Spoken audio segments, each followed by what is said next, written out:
was the favorite of the speeches I've given. And probably my favorite, and it will be a portion of it's on the face of the Presidential Center that we will be opening next year in Chicago, is the speech I gave in Selma for the 50th anniversary. And the reason I love that speech is because, to me, that contest on the Edmund Pettis Bridge is as important a battle as Concord and Lexington and Appomattox, because you have on one side, you have on one side John Lewis in a backpack and an apple and a toothbrush, and maids, and college students have flown down, and rabbis, and young priests, and they are carrying with them across that bridge this story, this better story, that we're all equal, we all have a place, nobody's worse, nobody's better, and we can all join together. And on the other side, you've got folks on horseback with billy clubs and guns and dogs, and they're carrying a different story, which is, no, ignore what we say in the Declaration of Independence. We have caste. And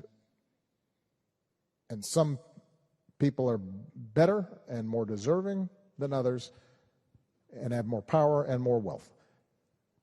And so I think we are, that question right now is being called. And you asked about universities, law firms, businesses. One of my bigger concerns is when I see institutions cower before this bad story because they're worried that it will affect their bottom lines in some fashion. And the question I've asked, because there have been partners in law firms who have called me and asked me about this, there have been university presidents who I've had conversations with about this, businesses who've asked me how they think they should handle this. And what I've said to them is, well, what do you believe? Like that's your starting point. What do you care about? What's your mission? If you believe, if you are a university, what is your core mission? And if as I think your core mission should be, it's to teach, to transmit knowledge and broaden horizons for young minds, and transmit information that allows them not just to get a job, but also to live meaningful lives and be good citizens. If that's your mission, then it really doesn't matter what the threats are coming up from the outside. You push back against somebody who says you can't carry out that mission. If you are a law firm,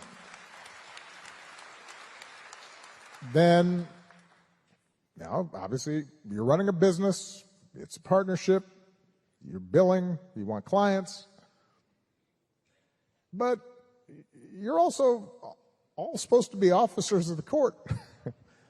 You went into the law presumably not just because you couldn't think of anything else to do, or your dad or your mom thought it was a good idea. Presumably you went into the law because you believe in the law. So if you are getting pressure from government saying ignore or fudge or compromise that commitment, you have to push back. Now,